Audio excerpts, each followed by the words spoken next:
film que nous allons voir après votre journal, c'est Les Jeux de l'amour et de la guerre. C'est de 1965, c'est de Arthur Hiller. Et c'est un film, bien sûr, sur l'absurdité de la guerre. Parce que 65, souvenez-vous, c'était déjà la guerre du Vietnam, et que le Vietnam, bien sûr, a amené des vagues de contestation énormes aux États-Unis, et elle est la source aussi d'une série de films mettant en question les valeurs guerrières et militaires en tant que telles. Et alors là, les auteurs ils ont fait fort, là. Ah oui. Oui, Arthur Hiller, qui est le réalisateur, qui a donc écrit aussi, à qui l'on doit, enfin on ne doit rien du tout d'ailleurs, parce que Love Story, c'est lui qui a fait ça, moi je ne dois rien. Bon, et le scénariste que vous connaissez, puisqu'il s'appelle Paddy Chayefsky, voilà, formidable. Donc lui quand même qui a écrit aussi Marty, qui a écrit Network, là vraiment ils ont frappé, puisque l'histoire, bon, elle est très simple, c'est l'histoire d'un officier américain pendant la Seconde Guerre mondiale, qui est basé à Londres, et qui décide de ne pas faire la guerre. Alors donc il se planque tout le temps, le tir au flanc parfait, quoi. Et d'ailleurs sa philosophie est simple, c'est qu'il estime que les hommes qui meurent au combat ne sont pas des héros, mais des imbéciles, et que les femmes qui vénèrent les morts sont en train de préparer les prochaines guerres, vous voyez. Alors c'est très dur. Mais enfin, il va tomber amoureux, bien entendu, de Julie Andrews, c'est bien logique, qui, elle, est patriote, anglaise, etc. Donc, ils ne sont pas sortis de la guerre, ces deux-là. Alors, ce qu'on regrette, c'est que Arthur Hiller nous a fait ce film formidable, qui est vraiment très, très, très audacieux, très gonflé, parce qu'ensuite, il nous a donc donné Love Story. Faut rappeler la musique, nul, tout le monde très bien. Enfin, nul, non, c'était pas mal, quoi que, enfin bon. Oui, L'Homme de la Manche. Vous vous souvenez, L'Homme de la Manche? Dulcinea. C'était très embêtant. Et Transamerica Express, qui était pas, enfin, c'était pas mal, mais enfin, c'était pas... Je sais pas, moi, que les gens du journal pensent autre chose, mais... Hein? Non, ils pensent pas, hein. Non, bah non, il faut qu'ils donnent des nouvelles, ils peuvent pas tout faire. Hein?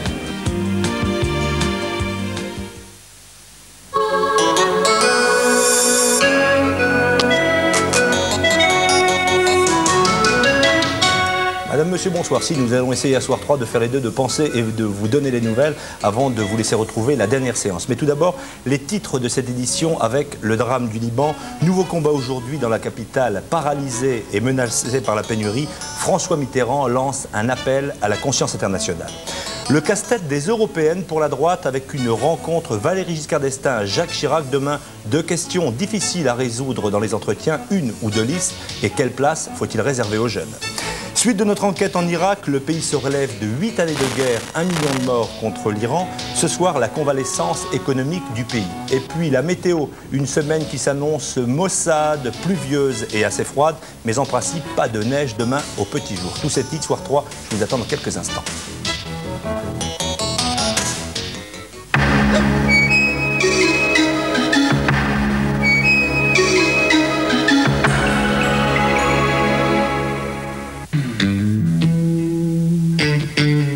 Sport, appui-tête, intérieur tonique, moteur 1100, grand souffle.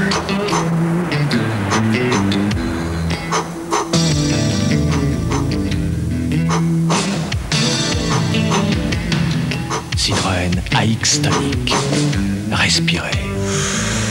49 960 francs, soufflez. Faites-le vous-même. Mais faites-le en V33. V33.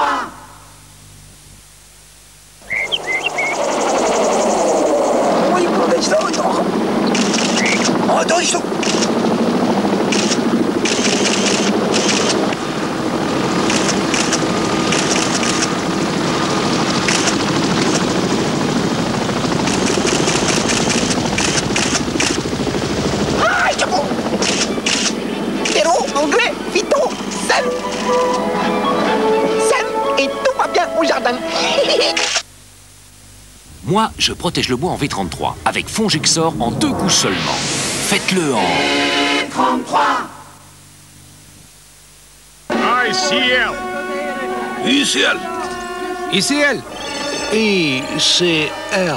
ICL à la pointe de l'informatique. Turbo Deli. 92 chevaux. C'est le Turbo Deli d'Iveco. Turbo Deli Iveco, des mètres cubes et des chevaux. Alors, petit grain de beauté, on sort de l'ombre? Et quand c'est beau, ça vaut le détour. Cibra, la lingerie qui parle aux femmes.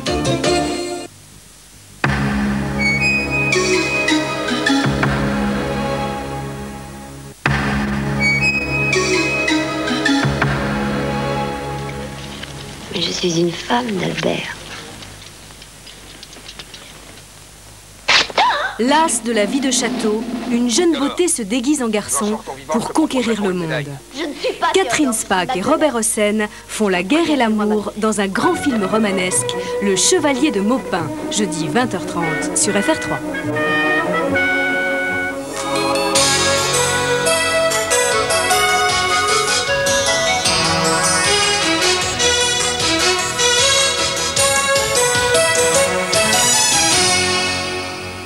Le sommaire de cette édition, le drame du Liban, la capitale au bord de la pénurie et de la paralysie, François Mitterrand lance un appel à la conscience internationale. Des Européennes à problème pour la droite, rencontre entre Jacques Chirac et Valéry Giscard d'Estaing demain, union ou pas union, et quelle place faut-il réserver aux jeunes? Suite de notre enquête, en Irak, le pays se relève de 8 années de guerre, ce soir la convalescence économique de ce pays. Et puis la météo, une semaine qui s'annonce maussade et froide, en principe pas de neige demain matin sur le réseau routier. Madame, Monsieur, bonsoir. Le Liban sous les bombes. Le martyr de Beyrouth s'est poursuivi. Aujourd'hui, il est, vous le savez, particulièrement meurtrier. Depuis le début des combats entre les forces chrétiennes du général Michel Aoun et les armées syriennes, 136 personnes, des civils pour la plupart, ont trouvé la mort. Ce soir, la capitale est au bord de la paralysie. L'eau et l'électricité pourraient rapidement faire défaut. Hubert Coudurier. Depuis 3 semaines, le bruit du canon n'a pas cessé, que ce soit sur la banlieue chiite tenue par les Syriens ou sur le réduit chrétien du général Aoun qui a déclaré la guerre à Damas le 14 mars. Le chef du gouvernement de militaires chrétiens a souhaité ce soir une aide diplomatique, économique et militaire pour aboutir au retrait de toutes les forces étrangères au Liban, notamment la Syrie. Paris, qui a dépêché sur place un émissaire, Jean-François Degnaud, devrait demander demain l'appui de ses partenaires européens dans ses démarches diplomatiques auprès de Washington, Moscou, Damas, ainsi que la Ligue arabe. Son secrétaire général ainsi que le président du comité arabe de bons offices devaient par ailleurs rencontrer le président Hafez el-Assad ce soir à Damas. Premier objectif de ce comité, parvenir à une simple trêve sous peine d'une coupure imminente et générale de l'eau et de l'électricité. La France réagit à ce drame de la population libanaise. François Mitterrand en appelle à la conscience internationale. Il recevra jeudi une délégation de parlementaires. Le chef de l'État...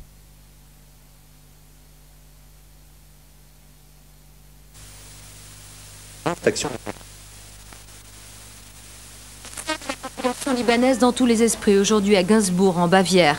François Mitterrand et Helmut Kohl avaient à parler des grands rendez-vous diplomatiques de l'Europe, du chemin à parcourir pour en arriver au grand marché unique de 93. Mais le président de la République tenait surtout à parler du Liban.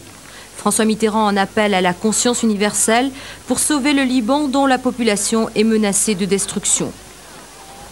J'ai insisté, j'insisterai, je vous saisis, de l'angoissante question du Liban. Il faut dépasser les arguments juridiques ou constitutionnalistes, les prudences et les équilibres. Il n'empêche qu'une population tout entière risque d'être détruite par la violence dans les jours, les semaines, les mois qui viennent, après des séries de violences que vous avez naturellement dans l'esprit. La France demandera demain à ses partenaires européens de la soutenir dans les démarches diplomatiques qu'elle a déjà engagées auprès de Washington, de Moscou, de la Ligue arabe et de la Syrie. Mais la voie diplomatique sera bien impuissante à enrayer la volonté de ceux qui veulent détruire le Liban si l'opinion internationale ne se mobilise pas, aussi fait observer François Mitterrand. Dans cette entreprise, la France a d'ores et déjà le soutien de l'Allemagne fédérale. Une action symbolique, un geste de soutien ce soir à Paris. Plus de 600 personnes, des intellectuels, des représentants du domaine politique ou artistique, ont demandé la nationalité libanaise. Philippe Pister. L'accueil de plusieurs milliers de Libanais de Paris aux personnalités venues à l'ambassade demander la nationalité libanaise. Geste de soutien au pays du cèdre déchiré par la guerre. Près de 70 noms, artistes, politiques, intellectuels, de tous bords, de toute confession, à jouer des coudes pour cette démarche symbolique. Nous devrions tous maintenant aller là-bas, très vite, dans les jours qui suivent, pour donner un spectacle, chantons sous les bombes.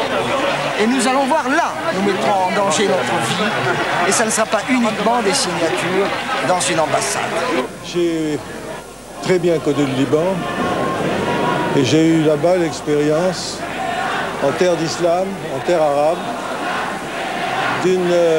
d'un exemple unique, de tentatives de communauté christiano-musulmane avec une infinité de sectes, une immense tolérance et un bonheur de vivre qui se traduisait par une véritable civilisation française.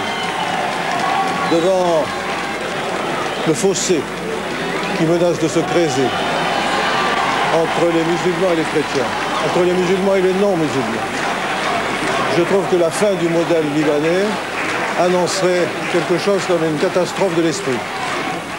La vie politique française à présent est le casse-tête des élections européennes. Casse-tête pour la droite principalement, où la confusion va croissant. Une ou deux listes, question centrale de la rencontre entre Valéry Giscard d'Estaing et Jacques Chirac, demain à Paris. Dernière prise de position en date. Aujourd'hui, elle émane de Pierre Megnery, le président du CDS. Il reprend à nouveau cette idée d'une liste composée de jeunes, liste lancée initialement par Charles Millon. Ça complique les choses, vous allez voir, exactement autant que ça les simplifie. Michel Lemerle. Le débat à droite sur les listes européennes se trouve à la fois compliqué et clarifié par cette nouvelle prise de position. Compliqué parce qu'il ne s'agit plus de tentation d'autonomie d'une des formations, mais d'une tentative qui concerne tous les partis. L'état-major du RPR perçoit d'ailleurs le danger. Pas question d'écarter ceux qu'Alain Juppé appelle les poids lourds. Je trouve qu'une liste jeune, c'est quelque chose qui est en train de tourner au ridicule. Ce qu'il faut, c'est une liste avec des jeunes. Moi, je suis très attaché au renouvellement. Il faut des hommes et des femmes nouveaux, quel que soit leur âge. Il faut aussi des gens compétents. Et puis, il faut enfin des gens disponibles. Débat clarifié aussi. En faisant leur propre liste, les centristes pouvaient difficilement échapper aux reproches de réduire les chances de l'opposition. En acceptant une liste des nouvelles générations, mais de toutes les formations, ils prônent une démarche qui a sa logique et qui échappe à cette critique. Jacques Chirac et Valéry Giscard d'Estaing vont tenter demain d'endiguer cette nouvelle offensive. Il faut maintenant aller très vite, lançait ce matin Alain Juppé. La course contre la montre est entamée. À gauche, les débats semblent réglés. Laurent Fabius pour le PS et Philippe Herzog pour le PC devraient être rapidement confirmés comme tête de liste. En ce moment même, les socialistes arrêtent la liste des personnalités qui composeront cette liste socialiste pour les européennes. La réforme de l'autorisation administrative de licenciement. En 1986, la loi avait supprimé l'obligation de cette demande préalable qui devait être adressée à l'inspection du travail. Jean-Pierre Soisson va déposer un texte pour aménager cette disposition. Il l'a présenté aujourd'hui aux partenaires sociaux. Les grandes lignes de ce texte avec Samuel Costa.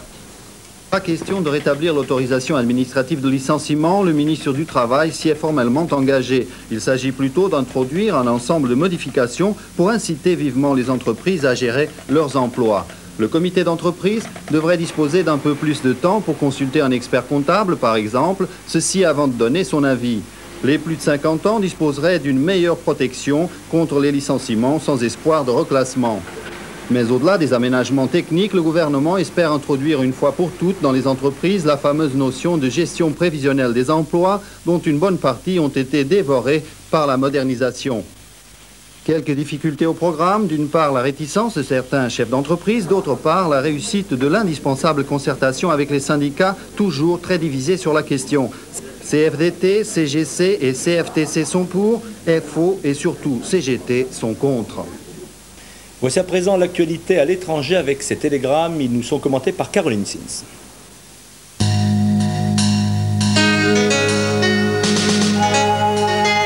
L'Espagne à nouveau sous la menace d'attentats terroristes. Mesures de sécurité renforcées dans tout le pays après la déclaration de guerre de l'ETA. L'organisation séparatiste basque rend aujourd'hui une trêve qui aura duré 3 mois. L'ETA a demandé au gouvernement espagnol de revenir sur les termes du communiqué relatant les négociations d'Alger. Le gouvernement et l'ETA engagent un bras de fer qui fait craindre le pire pour l'avenir. Deuxième journée à La Havane très chargée pour Gorbatchev. Signature d'un traité d'amitié et de coopération avec Cuba, discours devant les députés sur la paix en Amérique centrale et enfin conférence de presse avec Castro où sera évoqué le problème de la dette en Amérique latine. Les USA espèrent que Gorbatchev ira dans le sens de Washington, souhaitant l'arrêt de l'aide militaire soviétique.